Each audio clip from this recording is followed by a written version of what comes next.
pigskin payoff. Listen to qualify to fly away to the final 3 Browns games of the season from Continental Airlines, Renaissance Hotels, Residence Inn, and the AM home of the Browns. News Radio WTAM 1100. And you know what?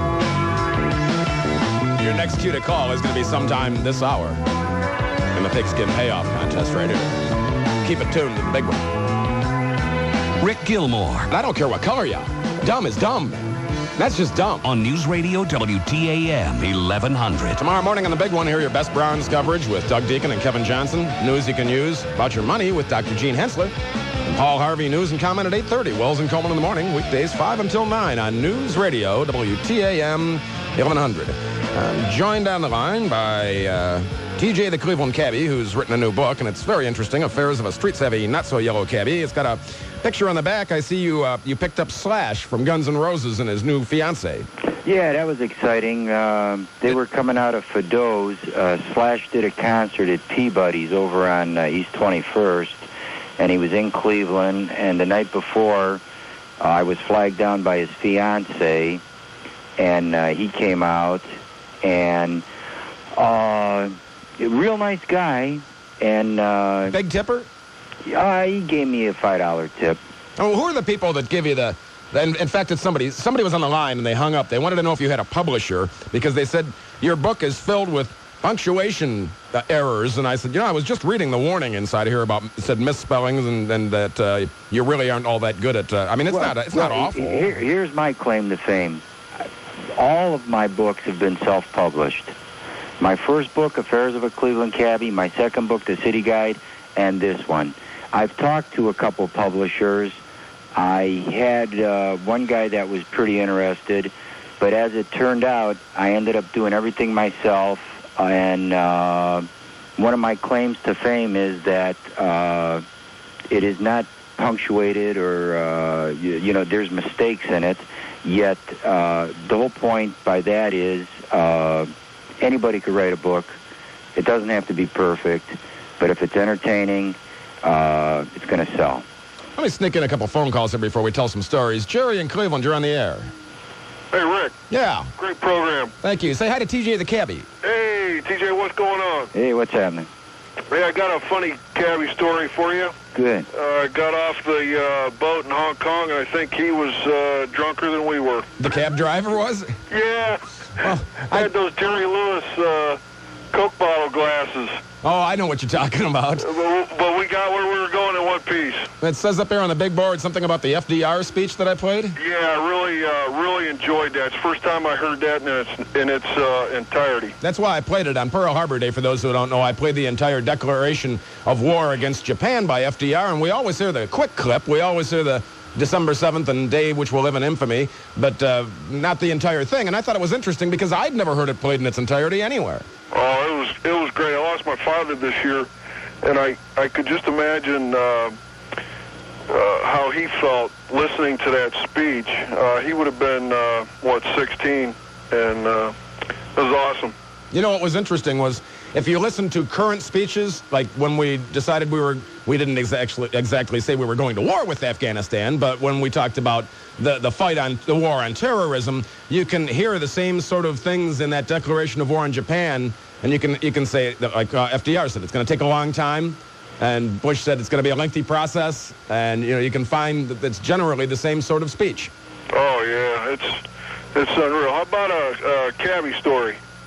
Yeah, sure. I got hundreds of stories, but to just touch on what you said, there are a lot of well, I don't know if there's a lot, but I know when you're hired to be a cab driver, you do have to pass a urine test, and that's you have to do that just once when you're hired, and if they find any drugs in your urine, you don't get hired. But after you're hired, anything goes. Personally, I don't drink or drug. And that's probably why I could remember the stories that took place. But I knew drivers, and I knew passengers who told me of drivers that were drunk. I know drivers that if you give them a joint, they'll give you a ride for free. I even knew one driver who was on crack. And, so it really happens. Just to give this little information, too, the best cab company, not just because I drove for them, but Yellow Cab has the most money-making opportunities. When you get fired from Yellow Cab, then you go to these other companies, because Yellow Cab is the one company that seriously polices its drivers. And so the odds of finding a guy who's not in the best of shape is with the other companies, because Yellow Cab doesn't put up with it. Hey, Jerry, before I let you go, let me give you a quickie out of the book. Go ahead. Passenger, hillbilly, talking to his pregnant girlfriend while she's smoking a cigarette. Hey, baby, what's wrong with you? Open the window. The secondhand smoke can hurt the baby. Jerry. Hey, good luck with the book. Great show. Jerry. Yeah, thanks for checking in. Yeah. Hey, before I get to the story, too, I wanted to tell you, the best tipper that's ever been in Cleveland is Drew Carey. And was he in your cab? No, but he gave a driver $100 when he went into Tiffany's, and he was in there an hour or so. He gave the guy $100 to wait for him. And he was I heard just 2 weeks ago, he was at Johnny's on Fulton, and he left a $500 tip. Wow. Well, now that he should, because he makes a lot of money, and he seems like a nice enough guy. Your triple Doppler forecast from Mark Nolan over there at Channel 3 says, tonight partly cloudy, 30s, currently 30 right now. If you're on the line, be patient. We'll get to you, I promise. If you see news happen, call the WTAM. Rick Gilmore. What? Stella, who is it? That's my dog. On News Radio WTAM 1100. Joined on the line by TJ the Cleveland Cabbie, who's got a new book out. And it's filled with great stories. And it's larger than the other book, isn't it? It's 8.5 by 11. I was reading in here about why you liked it when you were driving to drive for Yellow Cab. And you said the McBrides have been around since the cab company back in the 40s. Right, and Mickey McBride was the first owner of the Cleveland Browns, and the players that didn't make the team were given jobs driving cabs, and that's how they came up with the term taxi squad for reserve players. Oh, I see. Way back in the beginning of time. Yeah, McBride bought the team for $20,000. Really? I went to school with, I believe it was Brian McBride. He's running the cab company now. Yeah, and and in fact, I went to school with the head mechanic. It's funny how... Oh, Tom? Yeah, and the best mechanic in Cleveland. Oh, he's a great mechanic, and it's funny because they sell those cabs when they're done with them. They paint them in black primer, and they sell the vans, and they sell the Caprices. And I thought, if I went down there and asked him which one's a good one, I'm sure he'd tell me which one's a good one and which one stay away from that one. They give them away basically. Yeah, you can get the thing's going to have a few miles on it, but yeah, like what, about 400,000 or something? Yeah.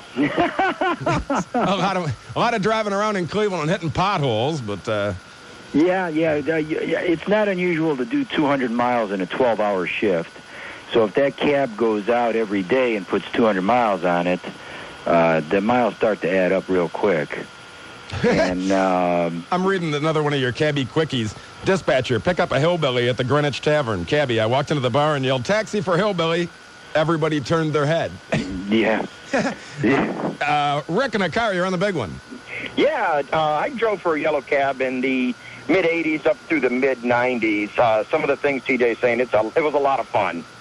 It's a little hairy sometimes, but it was a lot of fun. And one of the big things that I did was Tom Sweeney, he used to be one of the newscasters for Channel 3, used to be a regular client of mine, and he called me up, and I took him to the city morgue the day the young girl from Bay Village was found.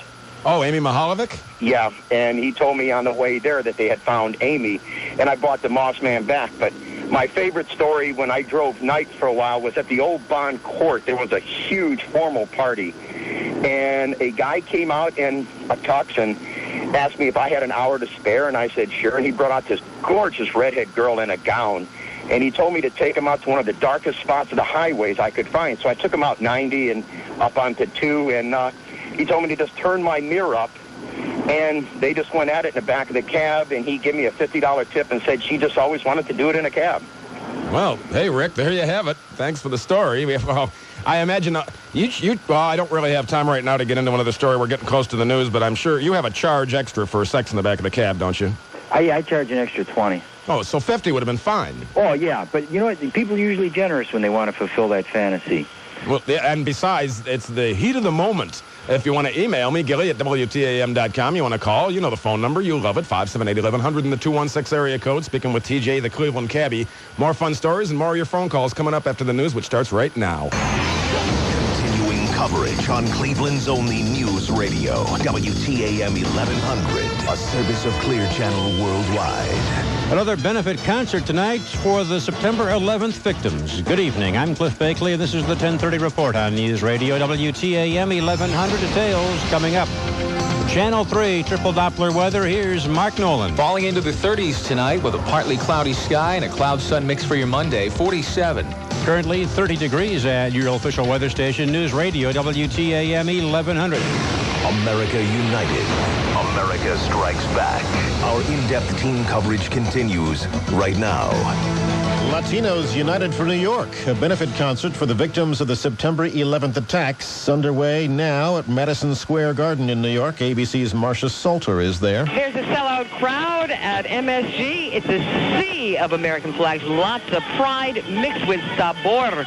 It's the Latin luminaries taking the stage tonight. Mark Anthony's headlining. Ruben Blades will be up. Jose's been on stage. Wonderful crooner. Juan Luis Guerra. Lots of merengue coming up. Carlos Vives. And they're just having a ball here at MSG. Marcia Salter, ABC News, New York. In Afghanistan, it's a non-stop hunt for Osama bin Laden. The focus is on the caves of Tora Bora, where he may be hiding. U.S. warplanes have been hitting the caves and hills hard. Pakistan says it's doing what it can to seal the border to prevent Taliban and al-Qaeda fighters from escaping into Pakistan. U.S. officials have a videotape of Osama bin Laden saying he is pleasantly surprised by the extent of damage done on September 11th. Paul James, ABC News. Irish doctors say they're growing more hopeful about the condition of 5 migrants fighting for their lives after being found in a shipping container. 8 others were found dead in the container. The cops don't know where their journey began, but they're searching for the human traffickers responsible. Gasoline prices have dropped to their lowest point in more than 2.5 years. Recently, crude oil prices regained about $1 a barrel.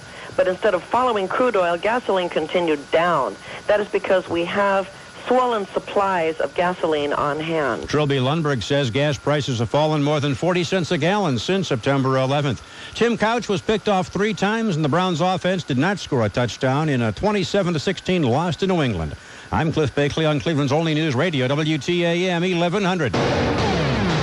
Continuing coverage coming up at the top of the hour. Bulletins at 1. News Radio, WTAM 1100. Rick Gilmour. The old thing was run, Jesse, run. Yeah. The new one is pull out, Jesse, pull out. On News Radio WTAM 1100. Joined on the line by TJ, the Cleveland Cabbie, who's got a new book, Affairs of a Street-Savvy Not-So-Yellow Cabbie. Boy, you've got more stories in here. You've had more things happen in taxi cabs. Have you ever had a gun pulled on you? I didn't have a gun pulled on me, but I have some stories in there. There's some other drivers. The stories in that book are mostly mine, but other drivers have had guns pulled on them. What usually happens is somebody will pull a gun on a driver, stick it up against his head, ask for the money, take the money, tell the driver to get out, and then take the cab for a short drive and ditch it somewhere. I had a lady pull a knife out on me once. And you took her to the police station? Yeah, she actually had a baby in the back seat with her in a fold-up baby carriage, and she was arguing about the price of the cab, and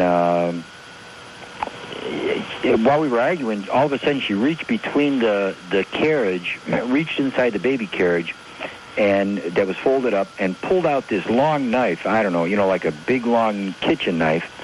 And she said, I want to introduce you to somebody.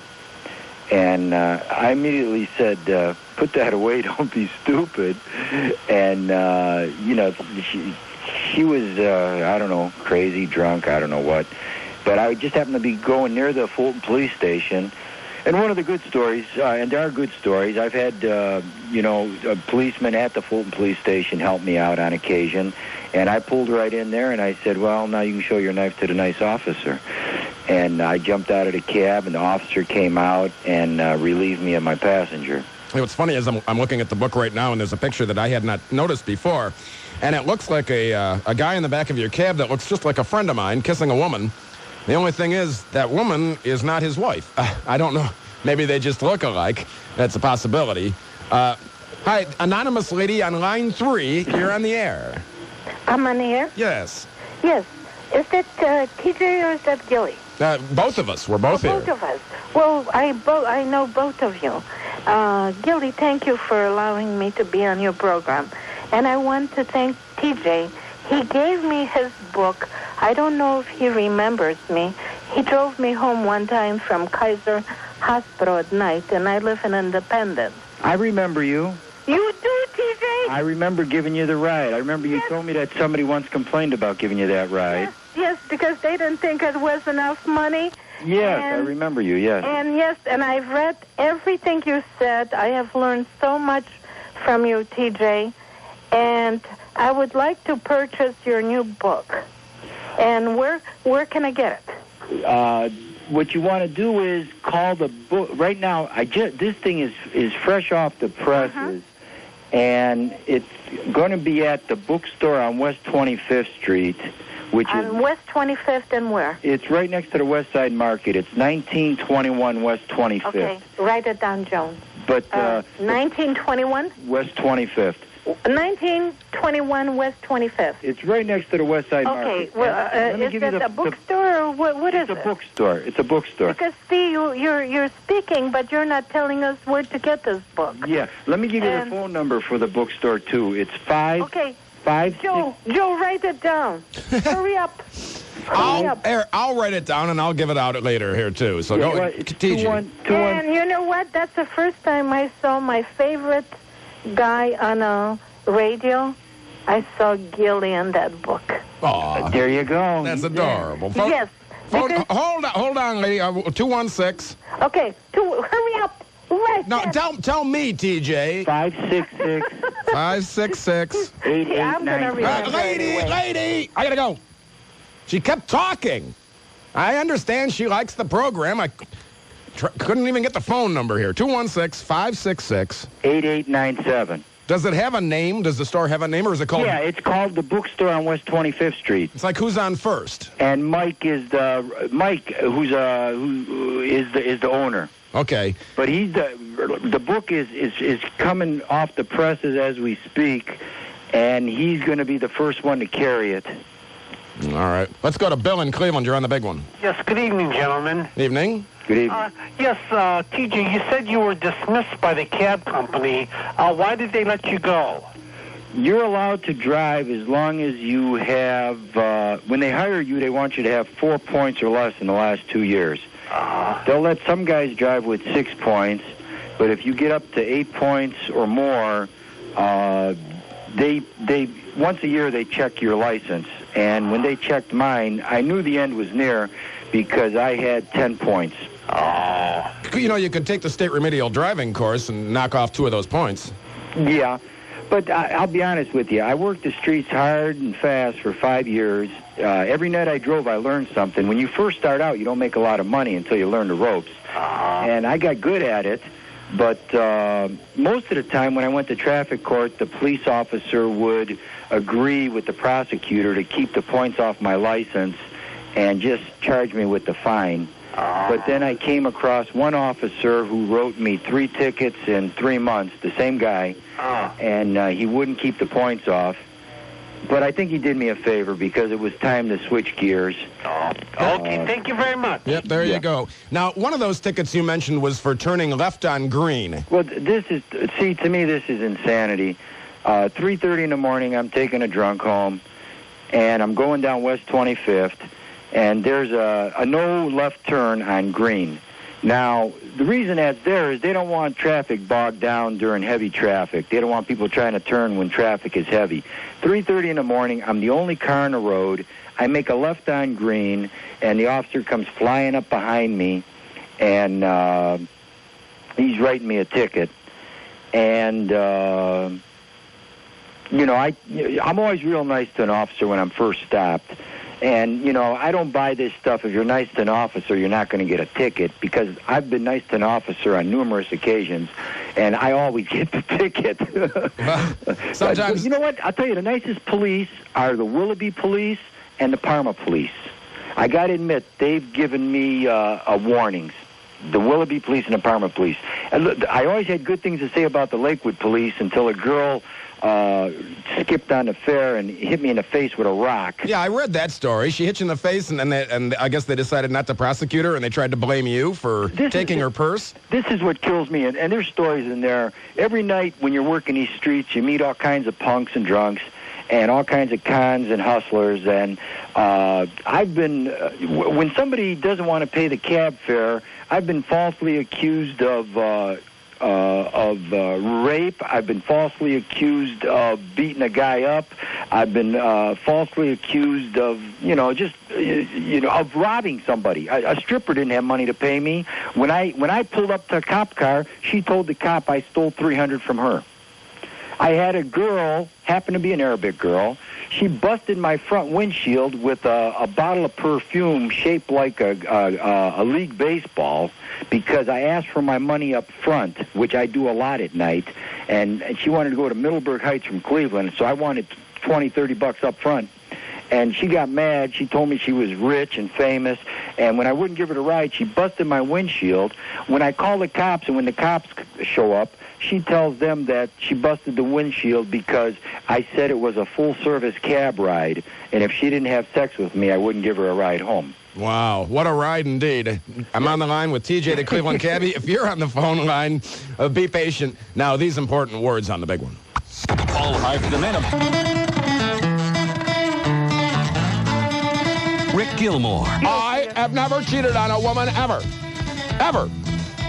Ever. On News Radio WTAM 1100. Well, we have this hour's qualifier in the Pigskin Payoff contest. Listen for your cue to call next hour. If you listen to Glenn Beck, you sick freak. He's an all-American kind of guy. He's got a great sense of humor. You can hear him weekday mornings at 9. Listen to him tomorrow morning at 9. After Wills and Coleman in the morning here on News Radio, WTAM 1100. Your Channel 3 triple Doppler weather from Mark Nolan. Tonight, cloudy in the 30s, currently 30 degrees right now. Let's look ahead, shall we? Sure. Tomorrow, high of 47. Tuesday, some sun and 50. Not bad. Joined on the line by TJ, the Cleveland Cabbie. He's got a brand new book out, Affairs of a Street-Savvy, Not-So-Yellow Cabbie. And it says here in the book, you think we should let the steel mills die. Well, all things considered, I felt that era was over. A company losing $2 million a day. All things considered, pollution. I don't want to see anybody lose a job, but I've lost jobs. My whole life's been a roller coaster. And it just, when you look at the facts, I'm a logical, rational person.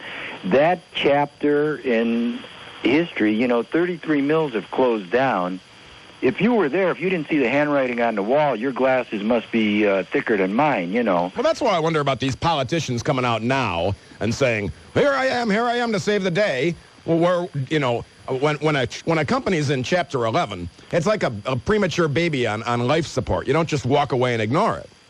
They knew what was going on. They knew this was coming. It's sad, it's sad the way other countries with no pollution standards can produce, cheaper steel, mainly for that reason alone, not to mention the cheap labor. But it is just sad that, it's become a global economy and that America pays the price with job loss because the competition is worldwide. But that's the way it goes. You got to shift gears. They say if one door closes, another one opens. The people complained. Nobody should have to work a swing shift. Why didn't the union change that? Nobody should have to be working 16 hours a day. Maybe for some of these people, they're going to look at this as a blessing in disguise, and they're going to move on to something bigger and better, or something they never got around to doing. And I hope they all find something that is more enjoyable. And I know that's stressful, those working conditions and those working hours and those working shifts. Money isn't everything. You might find something that's not paying that big money, but you might find something, a lot less stressful. Well, there's two things I'll miss, TJ. What's that? The candle and the tax revenue. The candle was nice. Yeah, I used to look forward to looking over on my right as I drive to work and see that candle blaring away. My wife didn't spend a whole lot of time around the downtown area, grew up out in the sticks, and she was thrilled the first time she ever saw the candle. She said, wow, I didn't know. You get real close to it there on 490, and those flames look like they're going 150 feet in the air. Yeah. Hopefully somebody will buy that up, and it'll create jobs down there again. Let's take a call from Mike. You're talking about LTV? Yeah. Go right ahead. You're on the air. Okay. Hey, how you doing? All right. Say hi to TJ the Cabbie. Well, also, my cousin used to drive a cab in Boston. He told me he didn't want to carry a gun either because, he just didn't want to carry a gun.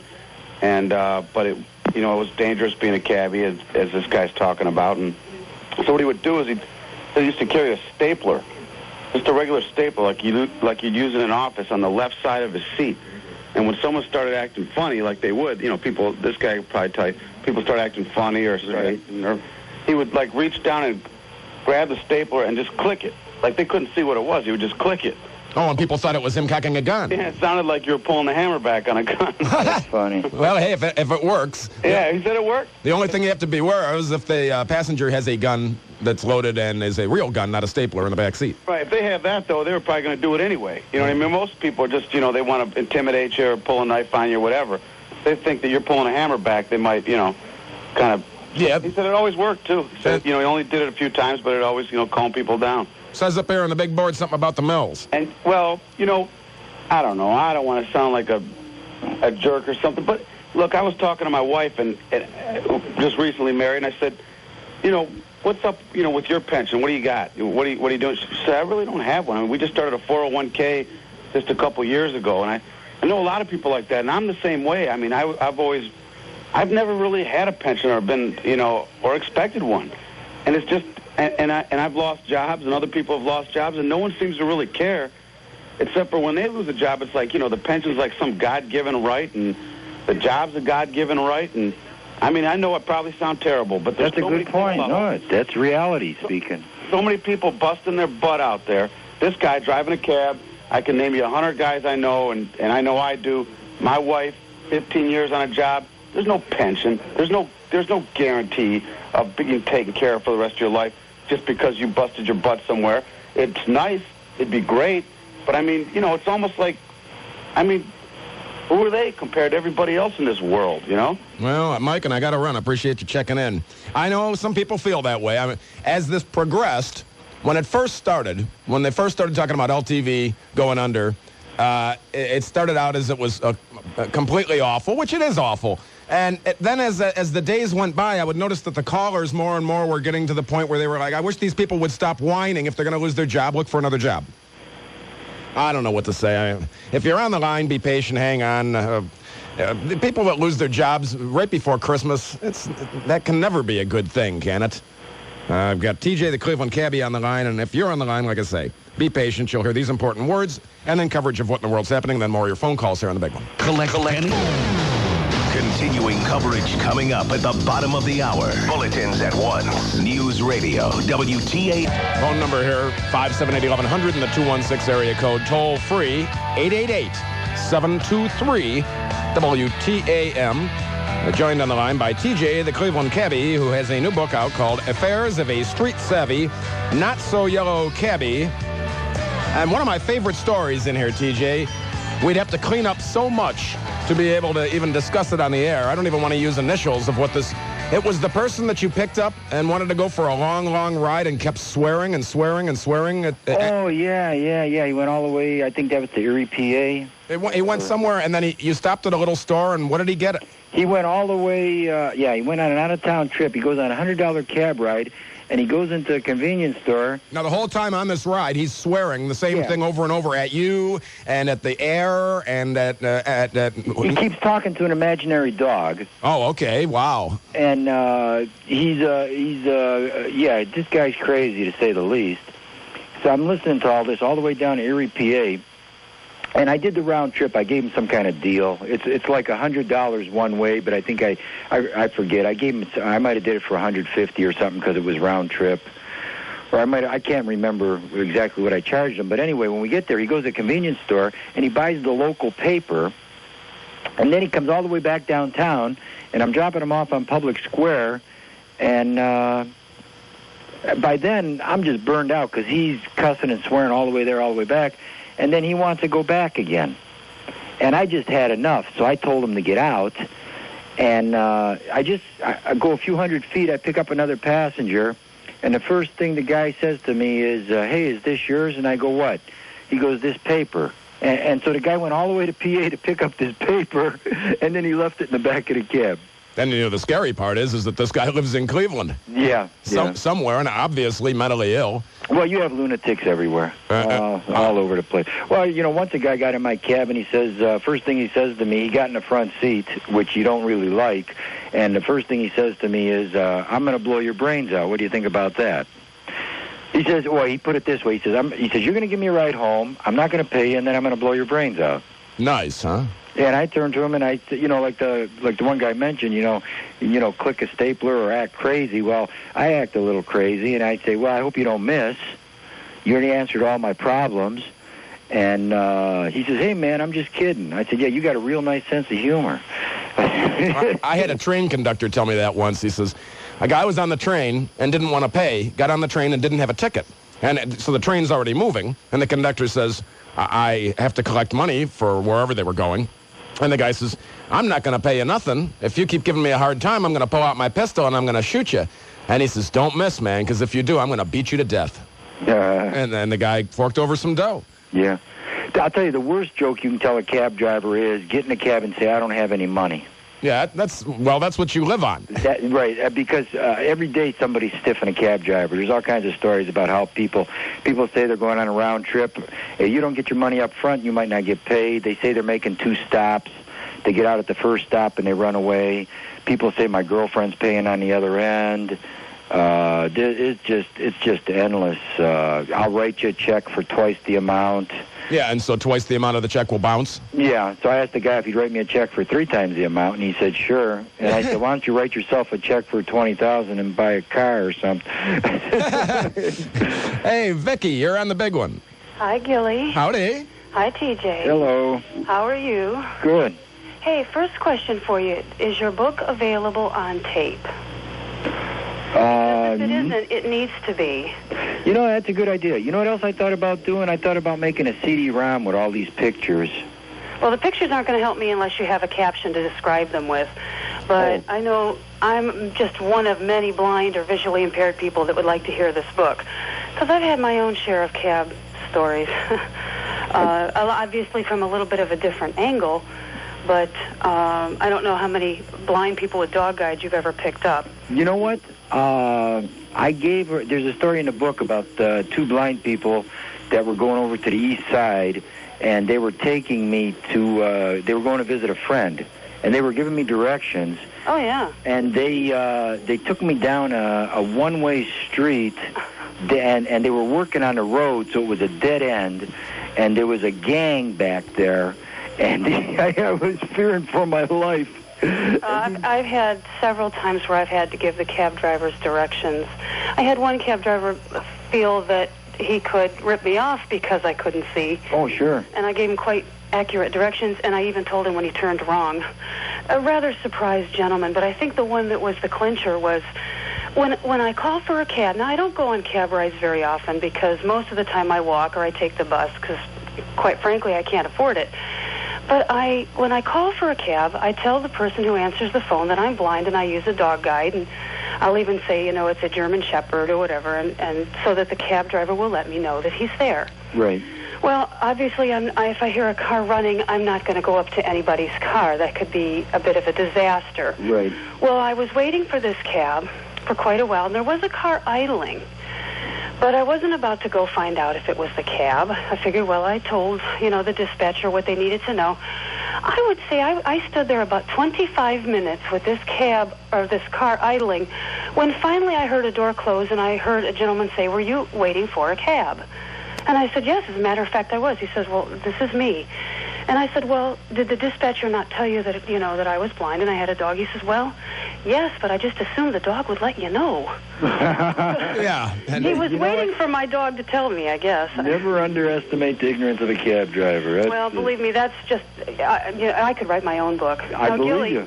Before I go, I have a little something special for you.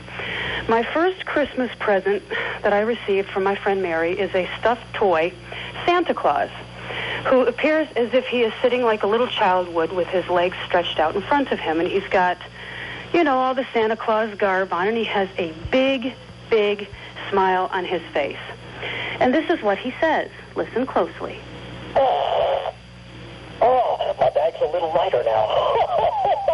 Yes. You have a farting Santa Claus that says... farting Santa Claus. And he says, my bag's a little lighter now. Well, that's just one of the things that he says. He's quite an entertainment. Does he say things that are dirty? Oh, no. Well... Okay, wow. No, Gilly, it depends on your... Some people just think the whole thing is dirty. I think it's hysterical. One of the interesting parts of this book, before you go, I think we'll start this out, too. They have the Street Savvy Cabbie Quiz that tests your knowledge of what you know about Cleveland. And I'll start out asking you a question, Vicki, and if you don't get it right, I'll ask someone else. But where's the safest place downtown? Would it be A, the Flats, B, Gateway, C, Public Square, D, the Warehouse District, or E, Playhouse Square? Well, I would assume it would have to be someplace populated. That would be my guess. And if it were me, well, see, I'm a little bit of a different, because I want to go someplace that I'm familiar with. I'm not really all that familiar with the Flats, and I'm not that familiar with the Warehouse District. So I'm going to say my guess would be, what were the other three that I missed?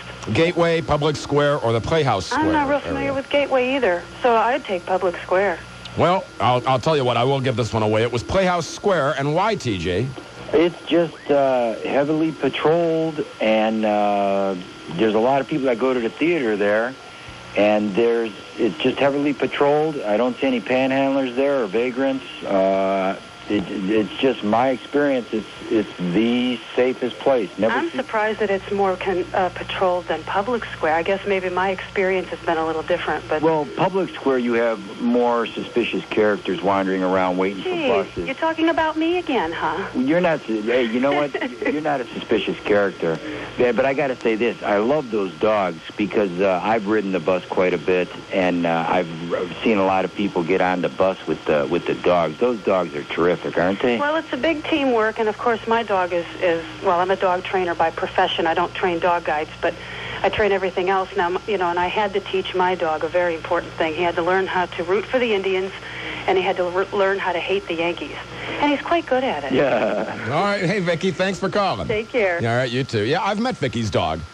I don't remember if it was Taste of Cleveland or one of those places. You want a quick dog story? Oh, Butchie? Is that the story? Butchie, yeah. Okay, I was just reading the Butchie the dog story here in the book. Go ahead. Yeah, lady's running late for the airport. So I pull up, and she's hugging her husband goodbye, and the back door's open, and her dog jumps in the back seat. And while the dog's in the back seat, he pees on the back seat.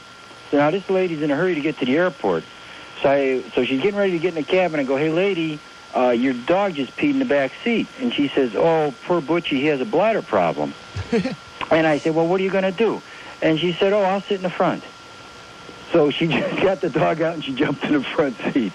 Now, didn't you, and the end of that story, didn't you got to the airport? And she didn't have enough money, yeah. She said she was going to leave you a big tip because somebody was going to have to clean the pee off the back seat. I believe she gave me something like 16, I don't know if she gave me 13, or I think she gave me 13. It was a $16 ride, and she thought it was a $10 ride, and I was getting a $3 tip, and which is nothing for cleaning up dog pee. But, yeah, so I ended up getting ripped off on the fare, and such is the life of a cab driver. Wonderful, wonderful. If you're on the line, be patient. Be patient. I'll get to you. Happy holidays. Merry Christmas! From the big one. News Radio WTAM 1100.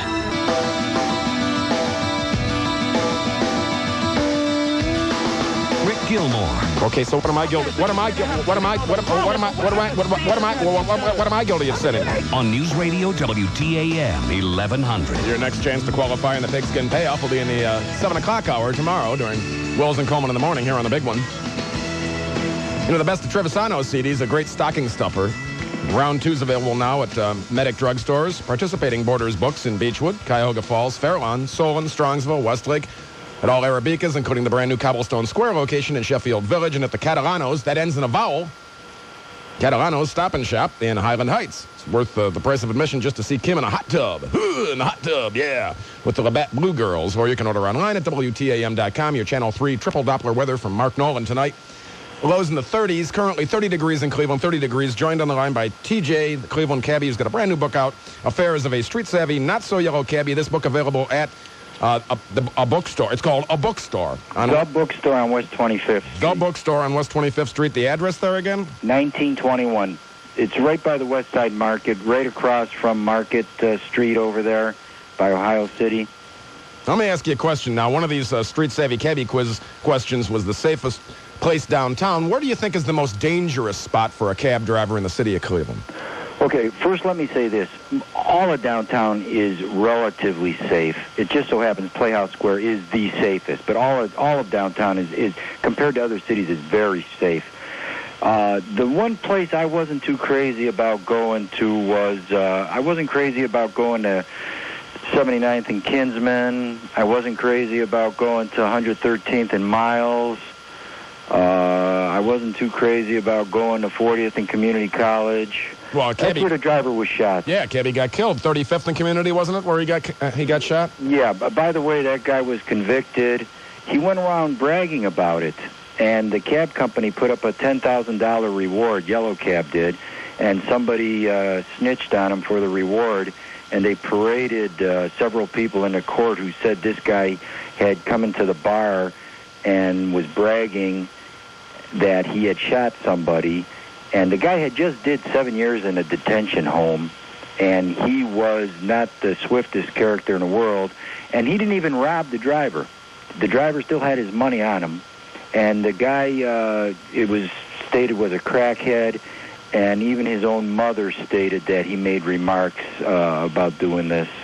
You know how many people confess to crimes in bars? They get drunk and they start running their mouth, and it's amazing. I tell you, people, I mean, if they're going to do something completely stupid like that, I guess they're too stupid to keep their mouths shut. Eddie and Lorraine, you're on the air. Yes. I had a problem, you know, I was listening to the cabbies that complained about giving people rides home, you know. Well, I dated a woman one time, and this woman was drunk, and I used to date her for like 3 years. Then we broke up, and we continued seeing each other on the side. And one day I took her home from a club one night, and I took her to my house, and after I left my house, I went to take her back to her house, to her car, which was at the club. And I'm not a drinker, and this woman is. And what happened was, when I went to take her back to the car by the club, you know how the police sit outside the bar, and they were watching, you know, and I said, you're going to get yourself a DUI, so let me take you on home. When I went to take her home, the woman said, I want my F car. So I drove her back to her car, and I was only like a block away. F for Ford, right? Pardon me? F for Ford. From Ford? Oh, never mind. Go ahead. No. And I dropped her off. I was going to drop her off right there by her car. And I was sitting there about at a light, and I was getting ready to turn left on where her car was. And here I told her that I was going to call the police on her and if she drove her car. She opened up the door and jumped out of my Jeep, and next thing I know is I'm charged with abduction. And now I called the Mothers Against Drunk Driving and complained about those, about people that, like friends don't let friends drink and drive. But I'll tell you what, if you ever take somebody's keys or hold somebody against their will by doing that, they want to charge you with abduction. That's what they call holding somebody against their will equals abduction. And they never investigated my case at all. I had to plead guilty to something I didn't do. And every morning I wake up to this, every morning that knowing that I'm innocent. I didn't touch this woman. And this woman, a month before that, she tried to jump out of another woman's car doing the same thing. Well, and, obviously you have to watch who you hang around with there, Eddie. Let me ask you, TJ. Yeah. When somebody throws up in the back of a taxi cab, who cleans it up? I get to clean it up. Do you hose out the back end of the cab? After I raise holy hell. The few times I had it happen was I was able to wipe it out with newspaper. I've had people that look sick sit in the front seat with me because a lot of times I drove the minivan and the passenger window comes all the way down. I've had people hanging out the window barfing. I had one guy barfing his hat. I appreciated that. Yeah, sure. And because he got it all in the hat. Well, hey. And thank God he didn't put it on his head when he got out. But what's this, the best toilet alley in Cleveland? You got one here. Yeah. Located between 6th and 9th, just west of the Wish Bar. You're right in that alley between West 6th and West 9th near the Wish Bar. And that's where people, that's the best place to go and urinate where you won't get caught? Right. Public urination, by the way, is a $90 fine. Is it really? Around that figure in most cities. Gee, because when we were at the old radio station over there in the Western Reserve Building, I would make the mistake of going down the hill on a Saturday night and get caught in that traffic and have to go around the block to get back up and out of the flats. And there were more people urinating than you could ever imagine. I mean, you see more things. I've seen, I don't know how many things you've seen. I mean, I ended up at that light at West 9th and Huron. Is that Huron or Superior there? Yeah. And people clog up the hill all the way down in the flats, and they clog up the whole intersection, so we can't move. And even if the light's green, there's no place to get through because they're backed up all the way through the intersection. I'm with my girlfriend at the time, and I look to my right, and there's a guy having oral sex performed on him, sitting up so high in the seat of a van, or pickup truck, I don't recall, so that everybody could watch. And I thought, gee, that's interesting, because a lot of people watched. Yeah, that is interesting. The woman's eyes were bulging out of her head like someone with Graves' disease. It was the strangest thing I'd ever seen in my life. I mean, well, not the strangest, but... Yeah. Mohammed, you're on the air. Are you there? Bulging out of her head. All right, I'll put you on hold and come back to you. Brian, you're on the big one. Hey, Rick. Yeah, speak up, please. Sure, how you doing? All right. Say hi to TJ. Hey, how you doing, TJ? All right. Hey, I got a question. I do a lot of public service. I don't work for the city, but I'm wondering how. What is the custom of? How did it ever become that taxi drivers are being tipped as a service? I mean, why is it necessary to give a taxi driver a tip? Why is it a disservice? Well, cab driving, it's a luxury. The cab driver's an independent contractor. Nobody has to pick you up. If a guy does take your order, he's doing you a favor, and, it's just customary in this country, just like waitresses and bartenders. It's just customary because it's a personal service. Yeah, you're not getting all that money out of a fare. I mean, the cab companies get it. Well, I take that back. You have to pay the cab company to rent the cab. You're leasing the cab for $75. Your gas is $25. The first $100 you take in is spent. You're leasing the cab for 12 hours for $75. Anyway, in Cleveland, it's very hard to try to make money as a cab driver. In New York City, there's 12,000 cabs. Somebody takes a cab every 6 seconds. Unless you're one of these immigrants that doesn't know how to get around, you should be able to make between $200 and $400 a day in New York City. But it's just always been customary, if the driver gives you a good, safe ride, good service, it's just a custom. That's the only response I got for you there. All right, if you're on the line, be patient. Be patient. We'll take more of your phone calls after coverage of What in the World's Happening, which starts right now.